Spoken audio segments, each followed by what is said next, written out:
నువ్వు ముక్కోటి ఏకాదశిని చెయ్యగలిగితే, అలా చేసినప్పుడు నీకు 3 కోట్ల ఏకాదశుల ఫలితాన్ని నీ ఖాతాలో వేస్తాను. అందుకని ఉత్తర ద్వార ప్రవేశం చేస్తారు.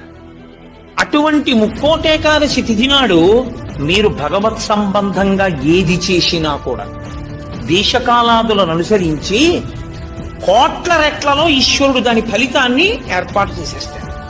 మీరు ఒక తులసిదళం పట్టుకొచ్చి శ్రీ మహావిష్ణువుకి ఇచ్చారనుకోండి, మీరు 3 కోట్ల తులసిదళాలు పట్టుకొస్తే ఏ ఫలితమో ఆ ఫలితం ఇస్తారు.